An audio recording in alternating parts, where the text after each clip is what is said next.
At Starbound, we tell stories the human way, not with artificial voices or AI slop.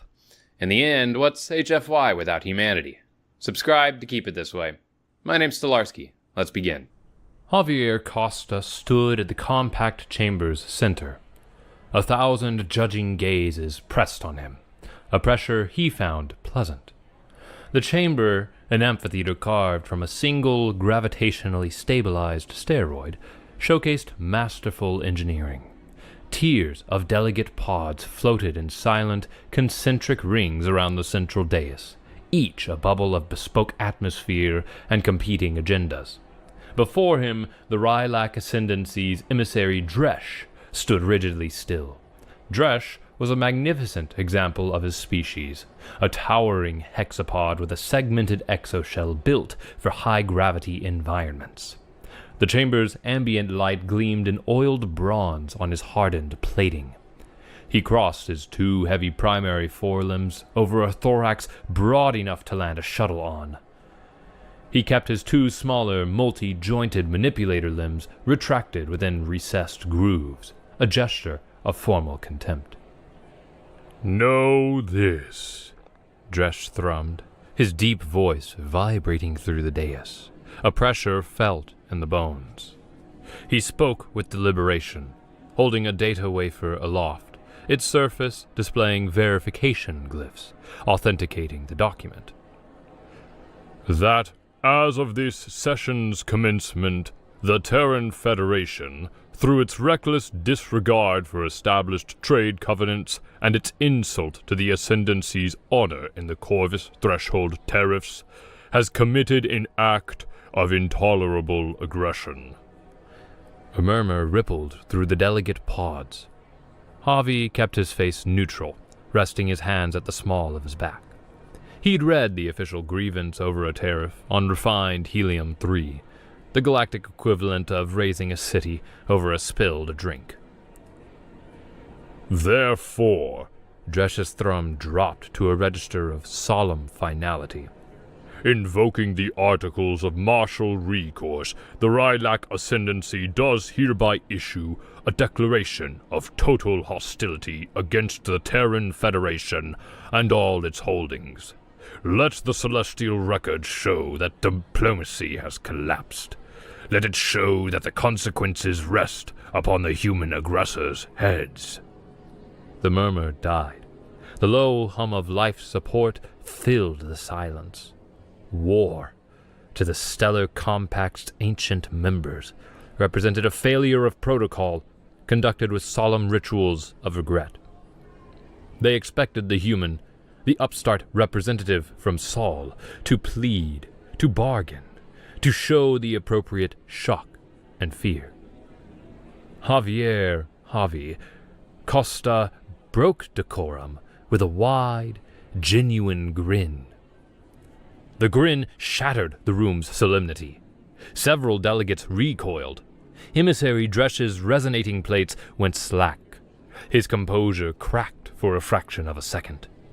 Javi turned to his side, Zia Solanki, a sharp young woman, her expression serene, though she stood with a poised stillness that promised sudden action. "Zia, the consul, if you would." She produced a thin data wafer from her attaché case and handed it to him. Javi turned back to the stunned Rylac emissary, his grin softening into a polite, professional smile. "On the Terran Federation's behalf," Javi said, his calm baritone cutting through the chamber's hush, "I formally accept your declaration of total hostility." He tapped a sequence on the console with practiced speed. "Now, to ensure all the paperwork is in order, I have one question for you, emissary." Dresh stared, his fine manipulator limbs twitching within their recessed grooves. "Question?" he rumbled, the word ill-formed. "Yes," Javi said, holding up the data wafer so the Rylac could see the authentication glyphs. "Under the mutually agreed-upon combat resolution protocols, specifically Compact Statute 83 Delta. Both parties must acknowledge the commencement of hostilities for the record. Just tell me where you need me to sign. Operation Budget Approval is a go, then? Sana G spoke in staccato bursts of energy from the holographic projector on Javi's desk. Her hologram, a compact woman with an observant gaze, flickered, already dressed in the stark, high-collared jacket she favored for managing crises, which, for Sana, was every day. Javi loosened his tie as he strode into his office, the doors sliding shut behind him. Zia and his junior staff followed, their faces pale, eyes wide. It is. Javi sank into his chair. The Rylax just gave us everything we needed. Zia stepped forward, twisting a stylus in her hand. Sir, with respect, they gave us a declaration of war. Their fleet outmasses ours 3-1. Their martial tradition is millennia old. Are we celebrating this? Javi leaned back, forming a steeple with his fingers. He looked at the young, tense faces staring back at him and softened his tone. We are. For the past 3 years, the Terran Finance Committee has held the Sledgehammer Array's final 10% of funding hostage. Some bright spark named Councillor Merrick inserted a legislative rider, Clause 1138, stipulating that the final funding tranche for full activation and operational maintenance required a successful live-fire combat evaluation against a declared hostile entity before its release. He gestured to the shimmering star charts on his wall. The clause was a legislative shiv, a clever bit of political maneuvering to defund our single greatest deterrent without a vote against planetary defense. The compact is too civilized, too slow. Declarations of war were relics. Merrick figured the array would rust on the moon, a half-finished project, until decommissioning. What the Rylax just did, they fulfilled the legal requirement. He swiveled his chair to his desk console and tapped a sequence of commands. A secure channel opened. This is Costa. Authorize Signal Omega. Confirm with Terran Finance our compliance with Clause 1138. I want the entire Sledgehammer budget released and transferred to Lunar Operations Command, effective immediately.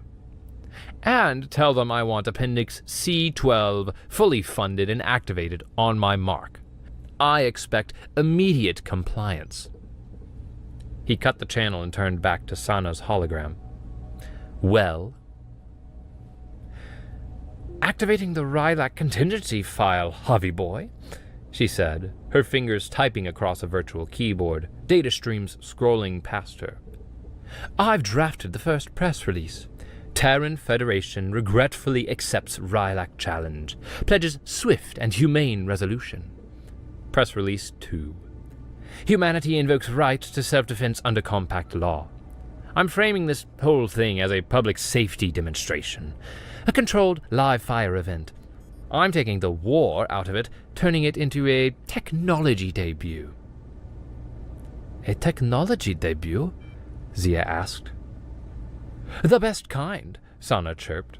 The kind where the competition sees exactly why competing is a terminal mistake. I'm already selling exclusive broadcast rights.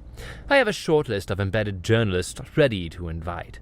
Our operations will be transparent, she smirked. The list's top name is Ashen Va. Javi nodded in appreciation. The Rylac's top investigative reporter. Bold. It's the only way to play it, Sana said. We let her see everything. We give her the best seat in the house. We want this truth to come from a Rylac voice. It'll hit them harder. Her smile faded. One other thing. Filing under 83 Delta automatically flags the Navigational Safety Commission. It's a procedural failsafe. We can expect an auditor en route by the time the first shot flies. We'll need to be ready for a full review of legal and environmental compliance. Let's manage one crisis at a time, Sana, Javi said. First, let's show them the fireworks. Then we can worry about cleaning up the mess. Ashen Var kept her deep bronze exoshell polished to a practical matte finish. She was smaller than most Rylak warriors, a trait that made her feel like an observer among her own people, a role she embraced. Her quick, direct movements often put more ponderous individuals on the defensive. Her editor, a grizzled old male named Orson, summoned her to his office. With him stood Admiral Pell, the Rylak Third Fleet's commander, a being whose sheer bulk filled the room. He held his primary manipulator limbs rigidly at his sides. His plating shimmered like cooling magma. The humans have accepted. Pell's resonant thrum rumbled with contempt. The fools walk to their own execution. Your assignment, Ashan, Orson said, is to document this historic moment. I'm embedding you with the human diplomatic convoy. Admiral Pell's fleet will provide escort and resolution. Pell scoffed, a dry rasp of articulated plates shifting. We offered them this journalist's presence as a sign of our magnanimity. Let a Rylak record their surrender for our archives. He looked down at Ashan, dismissing her with a glance. Stay out of the way. Observe their pathetic attempts at defiance. Report on their inevitable collapse. This will be a short assignment. She first met Javier Costa aboard his diplomatic vessel, the TCS Wellington. The ship was Spartan, functional. She expected a barbarian eager for battle, draped in military finery. She found a calm, almost professorial man who offered her a seat and a drink, a simple cup of water, as if they were meeting to discuss trade regulations. I appreciate you joining us, Miss Var, Javi said. We believe in transparency, and frankly, we want the Rylak people to see this for themselves, with the raw truth intact. Ashan activated her recorder, the soft chime echoing in the quiet briefing room. Envoy Costa, your government has accepted a declaration of war from a superior military power over a minor tariff dispute. Many in the Compact are calling this an act of profound self-destruction. How do you respond? We call it a necessary expenditure, Javi replied, his posture open and confident. Think of it as a line item in our planetary security budget. Sometimes you have to spend a little to save a lot. She pressed him for details about humanity's strategy, their fleet dispositions, their rumored wonder weapons. He answered every pointed question, speaking of safety protocols, orbital mechanics, and optimal energy states instead of tactics. His calm pragmatism unsettled her. Her culture expected martial fury before a war. He spoke like an engineer outlining a dam demolition. The interview concluded. Javi walked her to the airlock. As the door cycled, he paused. A piece of professional advice, Miss Var, he said, his expression sharpened. You'll have the prime observer position in the designated safe zone. I've made sure of it. Once the event begins, monitor your ship's particle density readings. He leaned a little closer. And advise your ship's captain to double-check the calibration on their point defense grid. Tell them to set the targeting parameters to track objects with a mass between 1 and 10 kilograms. Just a precaution. The cryptic advice raised the fine sensory hairs along her forelimbs. This man expected to win.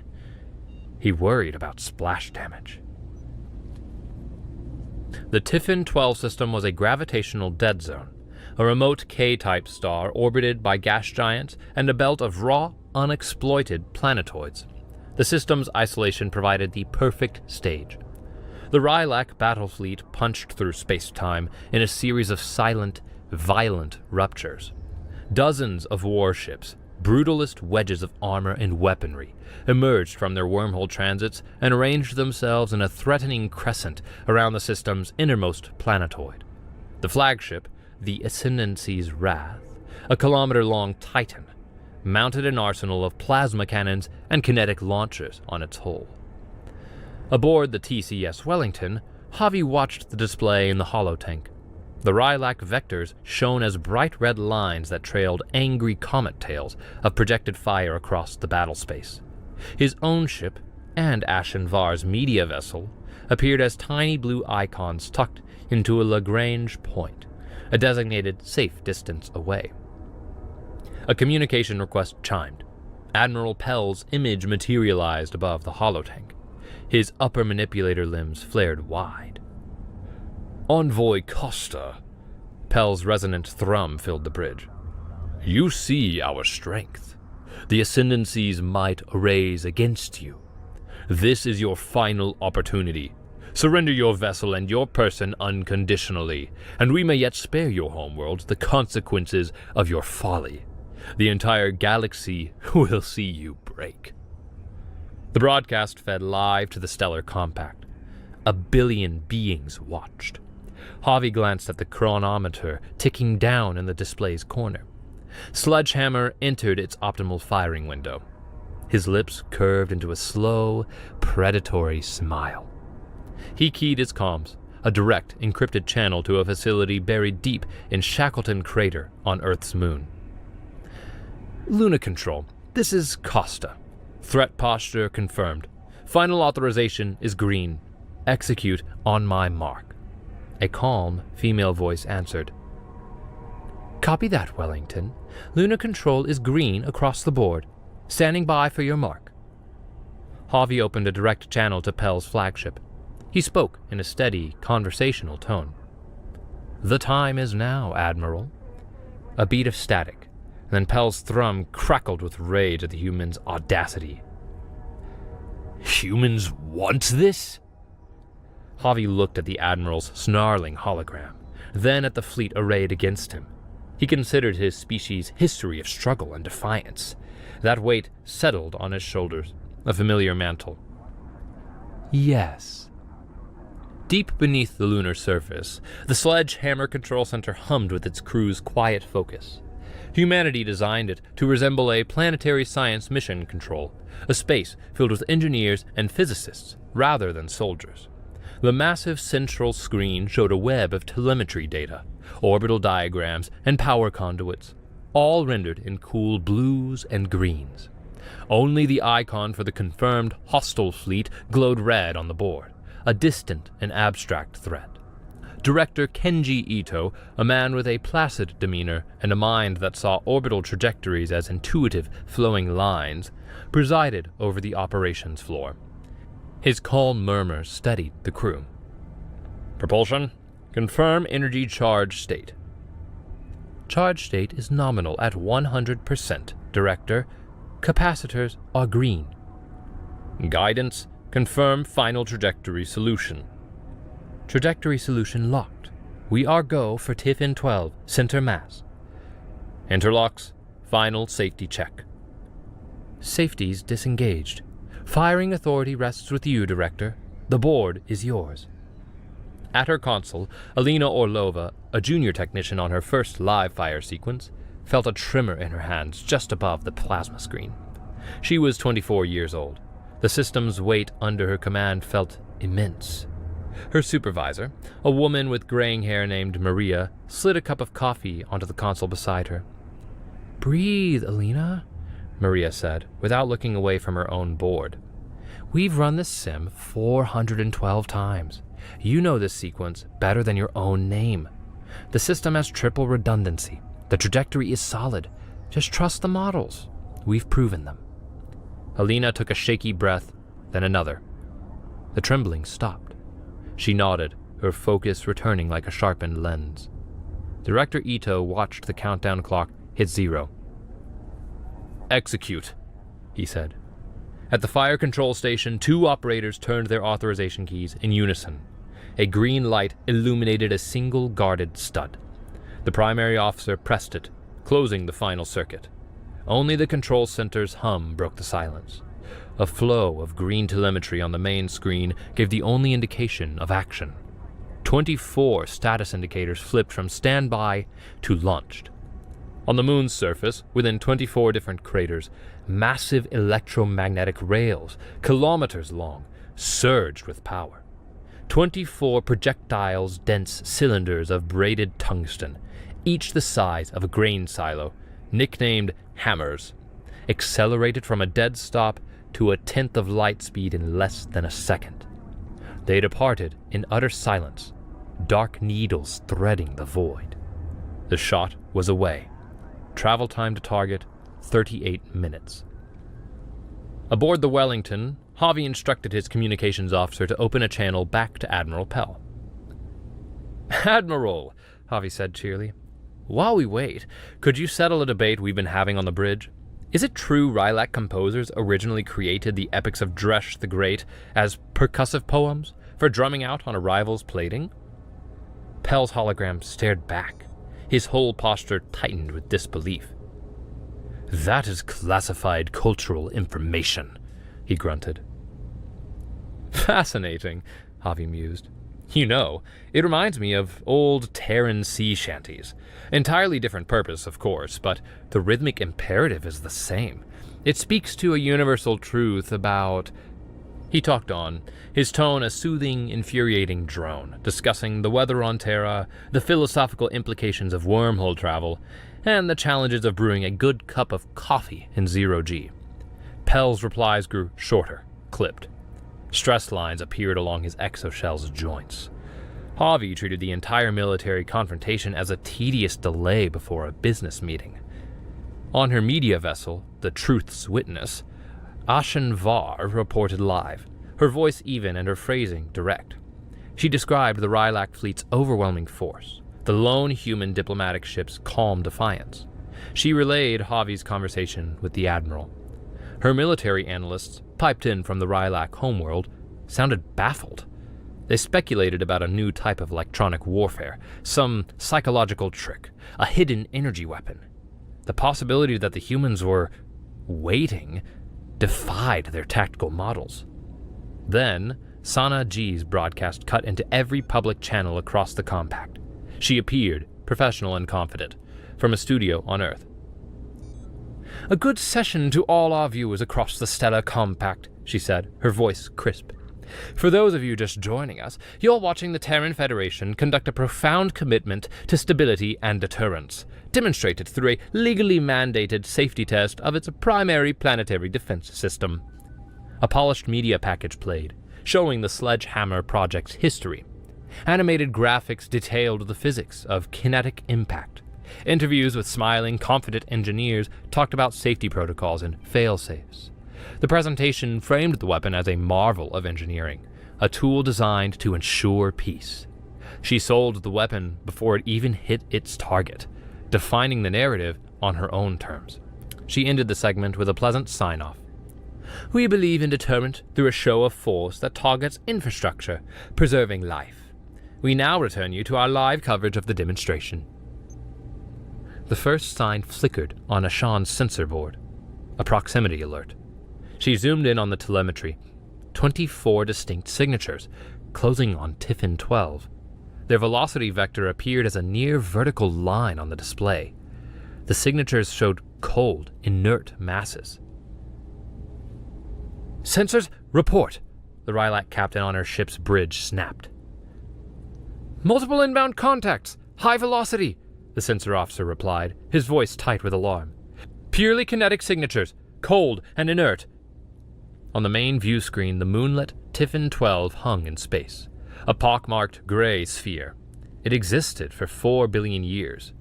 Its existence would end in the next 3 seconds. The hammers arrived. In the vacuum silence, the impact vibrated sympathetically through the deck plates of Ashan's ship. The first hammer struck the moonlet's northern pole.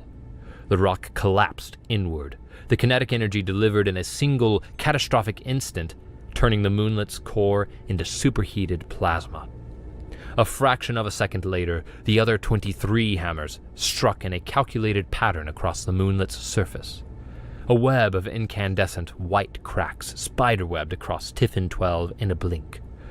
For a heart-stopping moment, It resembled a shattered marble, held together by sheer inertia. Then it blossomed. The moonlet erupted into a massive, expanding cloud of vaporized rock, molten slag, and trillions upon trillions of shattered fragments. The impacts disassembled the moonlet, unmaking its matter. A new asteroid belt formed where a moon once orbited. The broadcast channels went to static. Across the galaxy, a billion beings stared at their screens in stunned silence. Aboard the Truth's Witness, Ashan Var could only whisper a single, horrified phrase. "By the Founders!" A strangled sound broke the silence on the Rylak command channel. The sound came from Admiral Pell. His composure gone, he bellowed orders, his thrum raw with fury and a dawning understanding. Physically, his fleet was pristine, but the meaning of what he witnessed settled over his bridge. The humans brought a geological event to a fight. Aboard the Ascendancy's Wrath, the holographic battlespace, once a clean projection, flared with a million new contacts. Report! Pell roared. "Debris cloud, the moonlet. It's expanding on a direct intercept course with our position." The tactical officer's voice hitched. "Impact warnings across the fleet. Mass readings are low, mostly small fragments, but the velocity is extreme."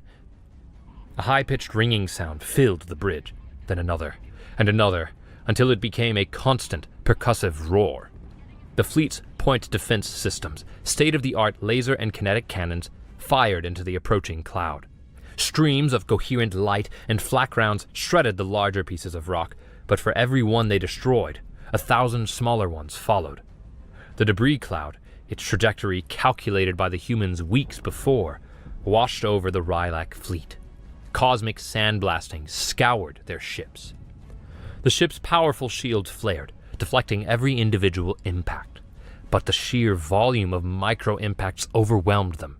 Shield generators whined as they burned energy at an alarming rate. Pebble-sized projectiles moving at kilometers per second pitted and scored hull plates designed to withstand capital ship weaponry. Dust and pebbles abraded sensor arrays and pitted viewports. "Shields on the Vindicator down to 40%, a damage control officer yelled. "The Iron Wheel reports microfractures on its primary heat exchangers." Pell watched his fleet dismantled by the ghost of a dead moon. The cloud, an absolute and overwhelming foe, rendered his fleet helpless. Retreat became their only option. "All ships," he bit out, the words like grit in his mouth. "Emergency withdrawal. Get us out of here, now!" As the Rylak warships turned, their engines straining to pull them out of the lethal cloud, one final communication came through. The transmission came from Javier Costa, his voice as calm and polite as a public service announcement. "Admiral Pell, per compact navigational safety regulations, I must inform you that you've entered a hazardous debris field. We project this sector will remain hazardous for orbital transit for approximately the next 100 Terran years. We strongly recommend immediate withdrawal to a safe distance. The Terran Federation thanks you for your participation in this security demonstration." The channel clicked off. The Rylak fleet, its pristine armor scarred and pitted, jumped to FTL, leaving behind a silent, expanding tombstone for a moon, and for their own arrogance. Cheers echoed in the TCS Wellington's briefing room. Javi and his team watched the last Rylak FTL signature fade from the holographic projection. Zia laughed, a sound sharp with relief. The junior staff cheered and shook hands.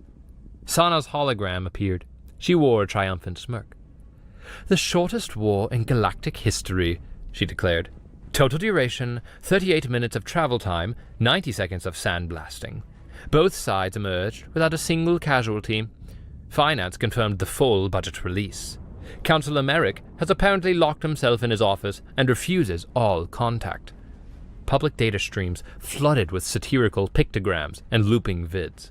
The shattered moon with the caption, "Humanity's opening statement." Admiral Pell's enraged face photoshopped onto the body of a small, yapping canine. Their victory rewrote the narrative.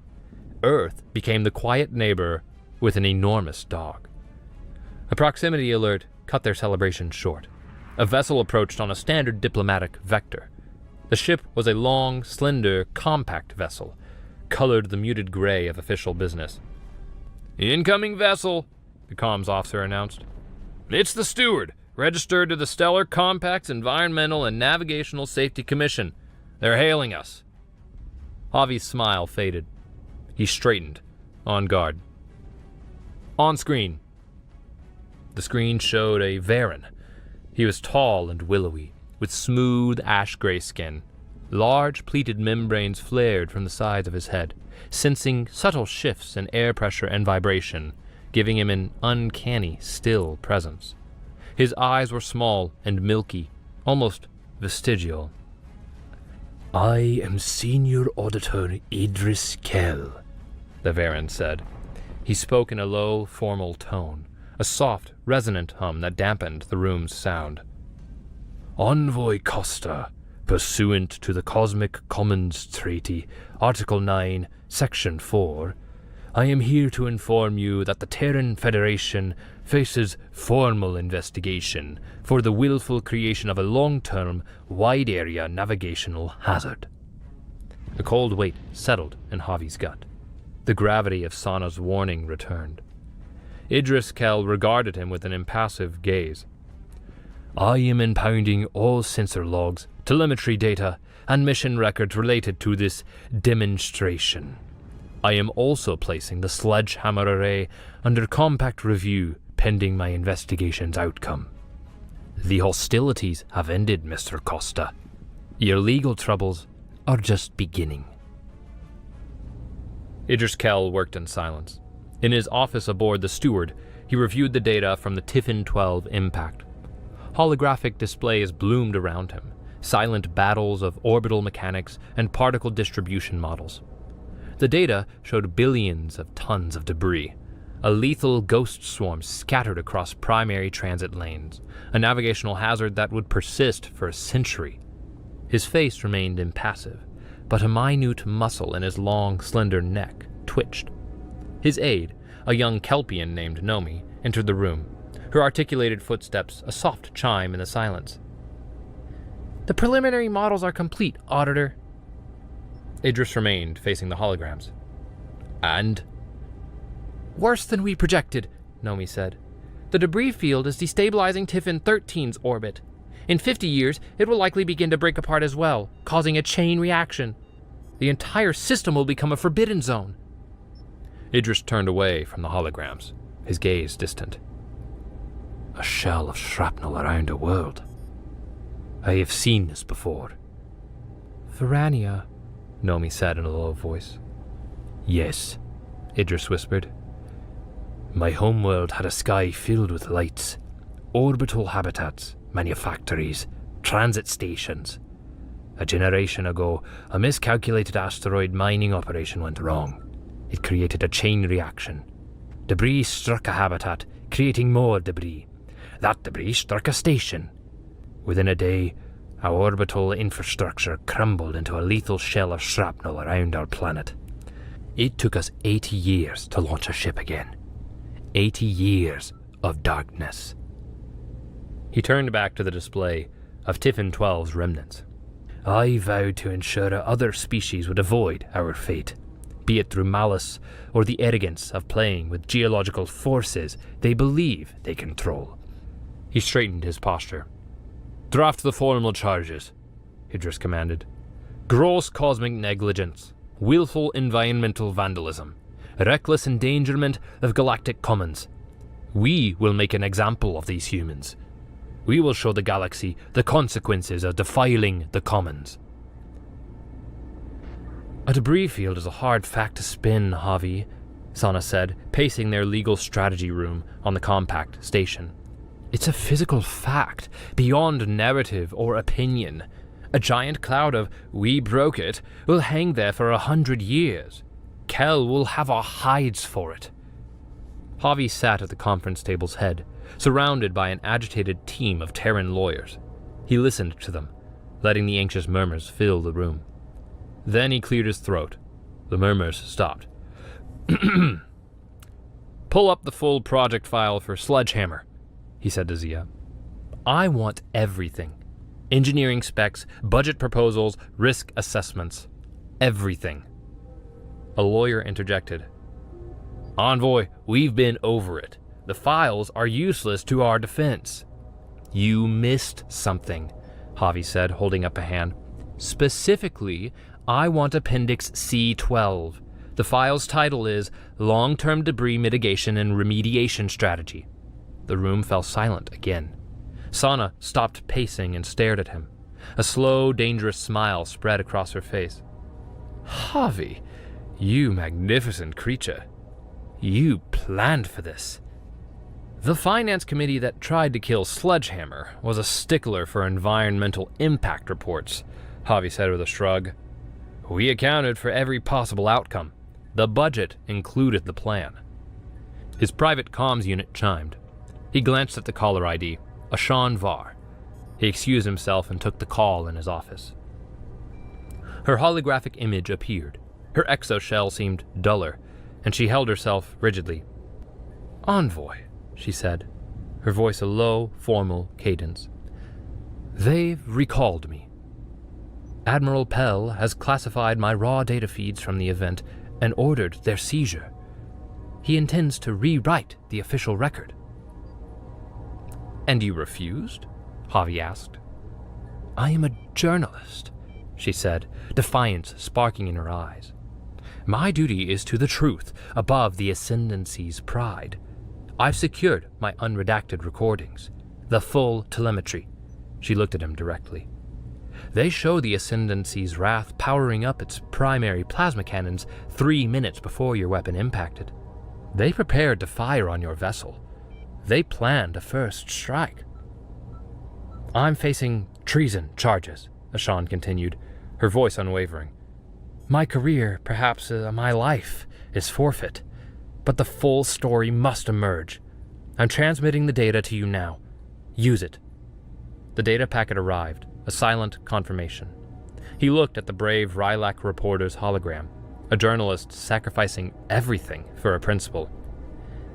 Thank you, Ashan, he said, the words feeling thin.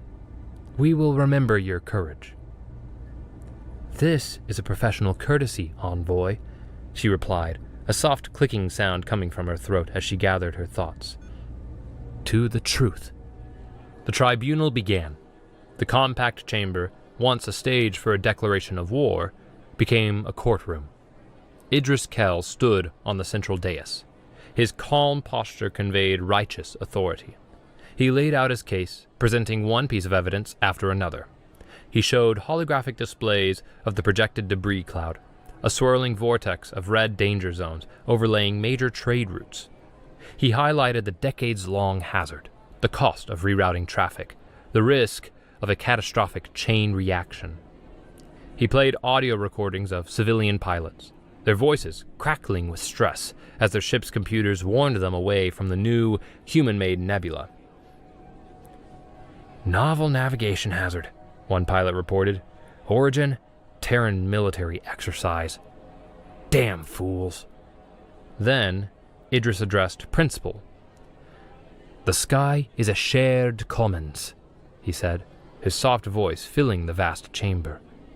It's a sacred trust between all spacefaring peoples. We have a duty to leave it as we found it, to treat it with respect. The Terrans, in their youthful arrogance, violated this trust. They've treated the cosmos as their private firing range, their celestial junkyard. We must hold them accountable. Nods of agreement rippled through the older race's delegates. The sentiment in the chamber turned against Earth. When he finished, the chamber settled into silence. The three judges, a triumvirate of ancient respected beings, turned their collective gaze to Javier Costa. Envoy Costa, the chief judge intoned, you may present your defense. Javi rose from his seat. He walked to the dais' center, standing a few feet from Idris. He offered the auditor a small, polite smile. Thank you, judges, he said, and thank you, Auditor Kell. You make some excellent points. In fact, your presentation serves as a perfect introduction to our own. Let's begin with the context of this act of environmental vandalism, Javi said. A new holographic display bloomed beside him, showing the tactical situation in the Tiffin 12 system moments before impact. Auditor Kell has described a reckless species. I will present an alternative, a species acting in calculated self-defense. He gestured to the display. This is unredacted telemetry from the Rylac fleet, provided by the journalist Ashan Var at great personal risk. The display zoomed in on the Ascendancy's wrath. Energy signatures flared to life, showing its main plasma cannons charging to full power. A targeting solution appeared, locking on to the TCS Wellington. The Rylacs were seconds away from launching an unprovoked, full-scale attack on our diplomatic vessel, Javi said coolly. The sledgehammer shot was a preemptive defensive measure, a fully legal act under Compact Statute 42J, the right of anticipatory self-defense. A shocked murmur passed through the chamber. The Rylac delegate leaped to his feet, sputtering denials, but the data was absolute. But that is the context, Javi continued, dismissing the Rylac's outburst with a wave of his hand. The auditor's primary charge is negligence regarding the debris. He is right. Creating such a hazard is an act of profound irresponsibility. He paused. If we had failed to plan for it. He signaled to Zia. Please bring up Sledgehammer Project File, Appendix C12. A new document appeared, hundreds of pages long, filled with complex charts, budgets, and engineering schematics. Appendix C12, Long-Term Debris Mitigation and Remediation Strategy, Javi announced. You see, we chose Tiffin 12 for a specific reason. Its composition, its mass, its orbital path. We calculated the impact down to the last kilogram of force. We knew exactly what the debris field would look like because we designed it. We specifically chose an orbit that, while disruptive in the short term, would allow the debris to decay over the next century into a harmless and stable planetary ring. He brought up a new image. It showed a fleet of sleek automated vessels. Meet the Terran Janitor Fleet, automated remnant collectors. They're already en route to the Tiffin system. Their mission, fully funded for the next 100 years as part of the Sledgehammer Project's operational budget, is to manage the debris field. They will nudge larger pieces into safer orbits, deorbit hazardous fragments, and generally act as celestial shepherds for our mess.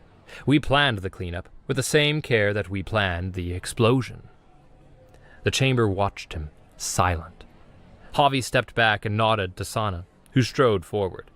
She brought up a cost-benefit analysis, a flurry of charts and figures that made the Rylac tariff dispute look insignificant. The total operational budget for the janitor fleet's century-long mission, she said, her voice sharp and clinical, comes to approximately 1/20th the projected cost of rebuilding Earth's primary infrastructure after the bombardment Admiral Pell nearly unleashed. We consider it a bargain. She smiled sweetly at the judges, then at Idris Kell. The Terran Federation takes our responsibility to the Cosmic Commons seriously. So seriously, in fact, that we developed a new suite of predictive remnant field modeling software for these calculations. We will gladly license the software to the Compact free of charge to help prevent future incidents like the one that befell Verania. She looked directly at Idris, her smile widening. In fact, in recognition of his tireless dedication to navigational safety, we propose to name it the Idris Kell Early Warning System.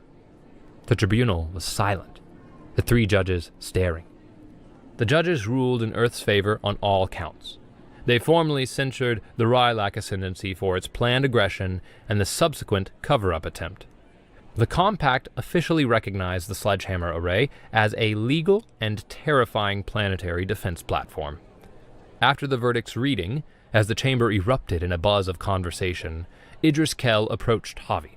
He moved without a sound, his gray form materializing at Javi's elbow. For a long moment, he stood there, observing the human diplomat who dismantled his case. Your species is terrifying, Mr. Costa, Idris said, his voice a low, private hum that conveyed profound, weary awe. You build more than weapons. You build the laws that allow them, the budget that sustain them, and the cleanup crews to tidy up after them. You treat foresight as a line item in a budget. Javi met his gaze. We have to. We've only got one planet. It's a rental. We like to keep it tidy. Idris gave a single, slow nod. He turned and walked away. As Javi watched him go, the expressions on the other delegates' faces had changed. He was now the representative of a new kind of power, one that weaponized physics and firepower alongside paperwork, planning, and public relations. Sana G stood at the podium, a predator among prey. Reporters from every major compact species packed the press conference, their voices a cacophony of questions. Sana was in her element. She was generous in her victory. The Terran Federation is pleased with the tribunal's ruling, she said, projecting calm authority. We see this as a successful test of the Compact's legal framework. To that end, we'll be hosting joint debris management exercises with the Compact Safety Commission, and we are opening up several technology exchange programs to all Compact members. She turned a military triumph into a diplomatic one, extending an open hand that held an implicit warning. We can be your best friend, or your worst enemy. Choose wisely. A young Rylac reporter with twitching manipulator limbs pushed his way to the front. Miss G, what is your government's position on the traitor Ashan Var? Sana kept her smile fixed. The Terran Federation considers a journalist who reports the truth a hero. We consider her a hero. In fact, we believe a free and honest press is the cornerstone of any advanced society. She leaned into the microphone. And so, I will take this opportunity live on this broadcast to offer Ms. Var political asylum and a senior position at the Terran News Collective, should she accept. She let that statement settle in the room before continuing. In closing, she said, the Terran Federation is pleased to announce that the Tiffin system, after its successful preparation, is now officially the Sol-certified long-range deterrence testing range. Approved allied nations can now book time on the range to test their own defensive hardware against a variety of celestial targets. She gave them a bright, corporate smile. A full schedule of fees and services is available on our public data network. Thank you. Humanity did more than win a war. They turned it into a business venture. Javi stood in the Shackleton Crater Observatory's darkened dome, a silent figure before a vast, armored glass window. Below and beyond, Earth's brilliant curve, a swirl of blue and white, rose over the lunar horizon. The sight always centered him. His private comms chimed. He answered. Ashan Var's face appeared, small and private in the corner of his vision. She was in a quiet, safe room. She'd accepted the offer. I saw the press conference, she said. Sana G embraces directness. That's just her way, Javi chuckled. How are you? I am a refuge, she admitted. But I am alive, and I'm free to report. For that, I thank you. A moment of silence passed between them, filled with unstated complications. A human diplomat and a Rylac refugee journalist. The political optics were a challenge, and they both knew it. Our duties come first, he said. They always do, she agreed. Be well, Javier Costa. You too, Ashan Var. The connection ended. The observatory door hissed open, and Sana joined him at the window.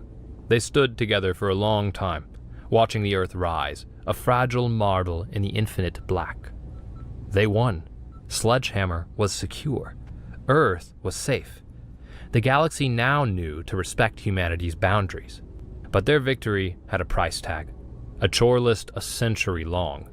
A fleet of robotic janitors was on its way to a system that was obscure a week ago, to begin the longest, most expensive cleanup project in history. Javi sighed, the future's weight settling on him. Then a slow smile spread across his face. Well, he said,